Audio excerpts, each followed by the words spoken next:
رمضان میں ایک آدمی کی گواہی آپ مانیں گے یا عید کے چاند کے لیے 2 آدمی کی گواہی مانیں گے؟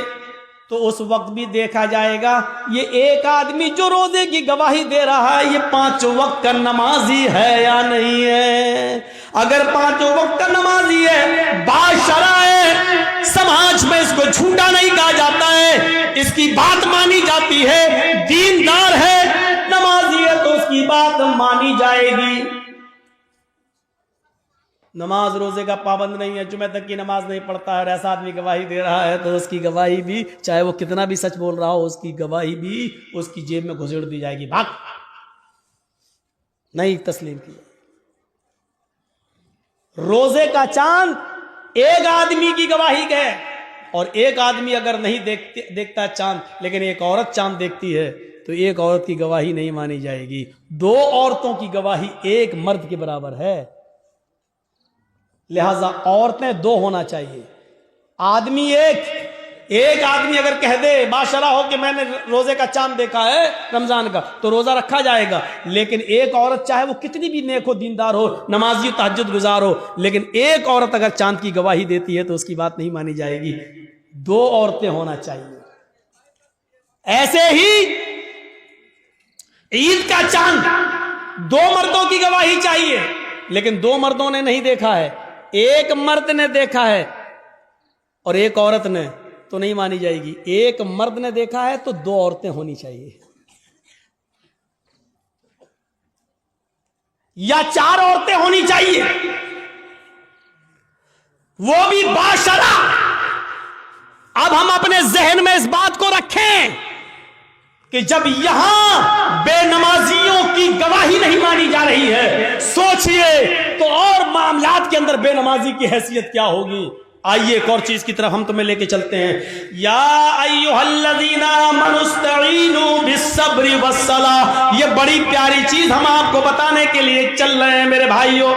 یا ایھا الذین آمنوا استعینوا بالصبر والصلاۃ، آئی ایمانوں والو تم صبر اور نماز کے ذریعے اللہ سے مدد مانگو۔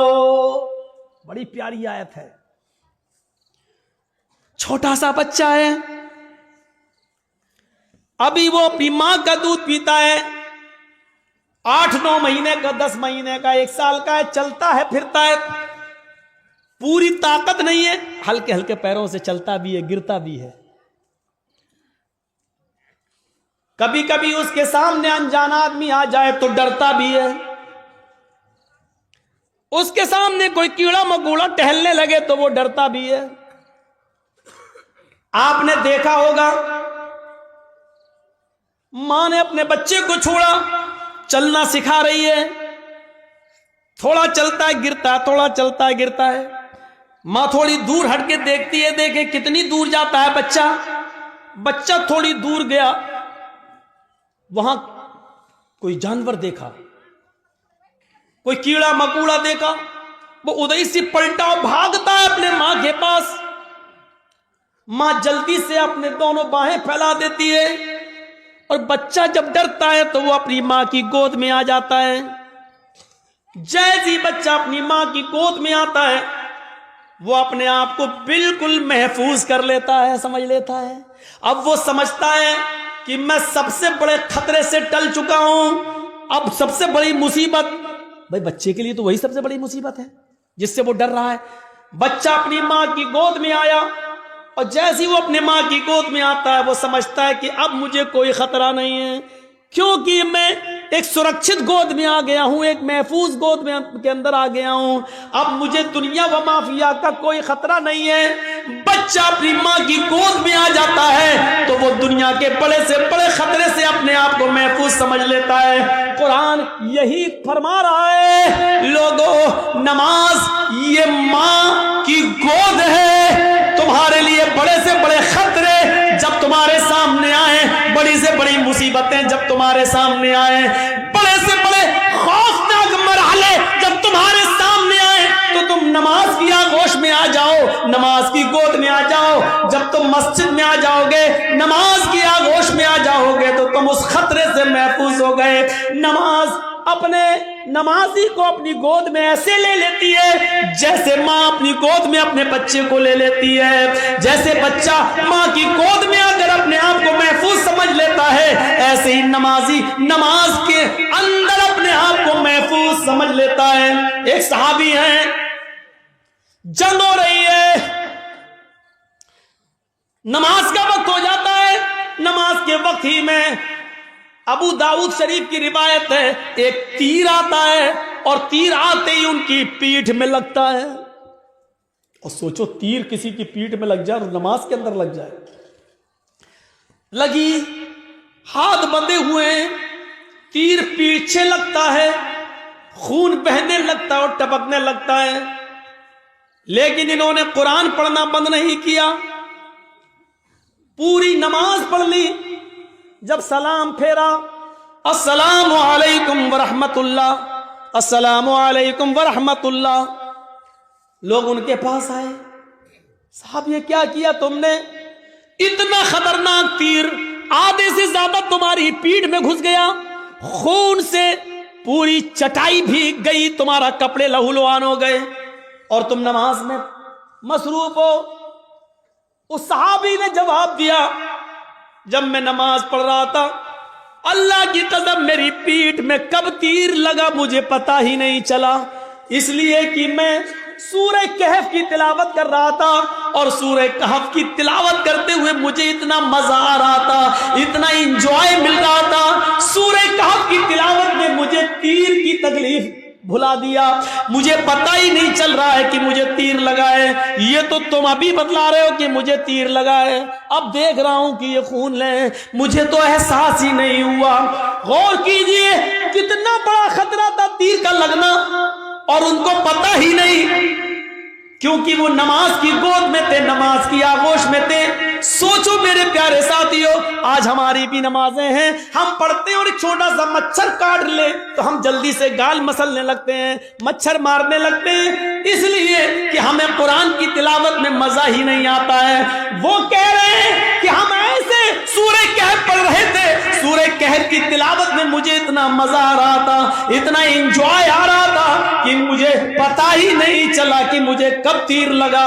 یا ایھا الذین آمنوا استعینوا بالصبر والصلاۃ، ایمانو والو تم صبر اور نماز کے ذریعے اللہ سے مدد مانگو، صبر اور نماز کے ذریعے اللہ سے مدد مانگو. صبر اور نماز کے ذریعے صبر کرو اور نماز آغوش میں آ جاؤ نماز کے. اور جب تم مانگو تو اللہ جب نماز پڑھو گے تو اللہ تمہاری سب سنے گا. ہاں ایسا بھی ہو سکتا ہے کہ نماز کے بعد تم کچھ مانگ رہے ہو اور اللہ نہیں دے رہا ہے، یہ ہو سکتا ہے. تو اس میں گھبرانا نہیں چاہیے.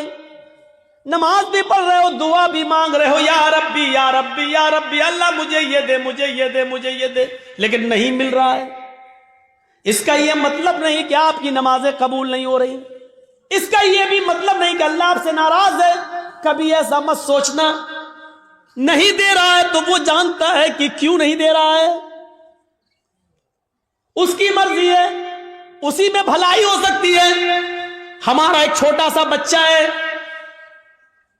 اس کو نیمونیا ہو گیا ہے. ایک مثال دے رہا ہوں، آپ کا ایک چھوٹا سا بچہ ہے، اس کو نیمونیا ہو گیا ہے، ناک بہہ رہی ہے، بخار میں تڑپ رہا ہے، بار بار اس کو پیاس بھی لگ رہی ہے.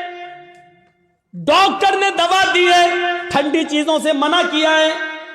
جب آپ اس بچے کو لے کر دوا لے کر آ رہے ہیں تو راستے میں برف بیچنے والا آئس کریم بیچنے والا آئس کریم بیچ رہا ہے، اور آپ کا بچہ آئس کریم کی ضد کر رہا ہے، پاپا مجھے آئس کریم چاہیے، پاپا مجھے آئس کریم چاہیے، ڈیڈ مجھے آئس کریم چاہیے، ابو مجھے آئس کریم چاہیے. مجھے ایمانداری کے ساتھ بتائیے، آپ کا بچہ بخار کی حالت میں، نیمونیا کی پوزیشن میں آئس کریم مانگ رہا ہے، کیا آپ اس کو آئس کریم دلائیں گے؟ کیا آپ اس کو آئس کریم کھلانا پسند کریں گے؟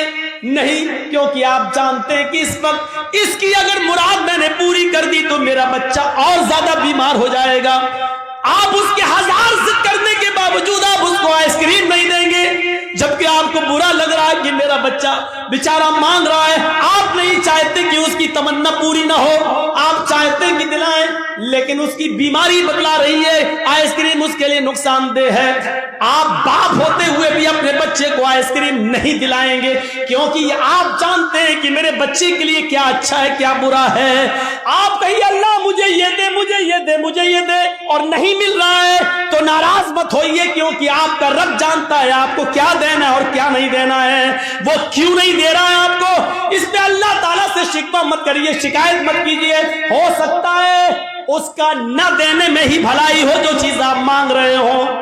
ایک بادشاہ اعلان کرتا ہے, آؤ میری رعایا, میری پبلک جو مجھ سے مانگے گی منہ مانگے میں اس کو دوں گا. ساری کی ساری پبلک ایک میدان میں جمع ہو جاتی ہے, اور بادشاہ جو پبلک مانگتی جا رہی ہے بادشاہ دیتا جا رہا ہے. ایک بڑھیا ایک کھچر پہ بیٹھ کے آئی, کھچر گدھے کی طرح ہوتا ہے, کھچر پہ بیٹھ کے آئی. بادشاہ نے کہا بڑھیا تیرا بیٹا ہے؟ کہا نہیں. پتی ہے؟ کہا نہیں.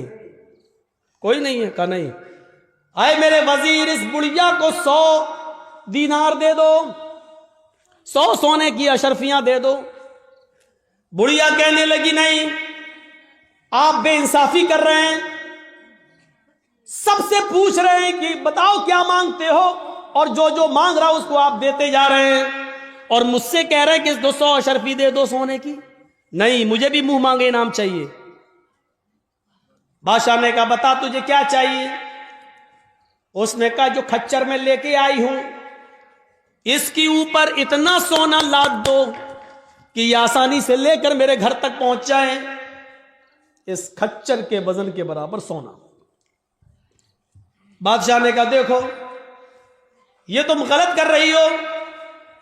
کیا جواب دیا اس بڑھیا نے, آپ نے سب کی مرادیں پوری کی, میری بھی کرو. پبلک کہنے لگی ہاں بادشاہ سلامت, آپ کی بے انصافی, آپ غلط کر رہے ہیں, سب کو منہ مانگے دے رہے ہیں, تو اس بڑھیا نے بھی جو مانگا اس کو دو. بادشاہ نے کہا جاؤ سونا لے کر آؤ اور اس کے کھچر پر لاد دو. سونا لاد کر کھچر پر لے کر بڑھیا چلی گئی گھر.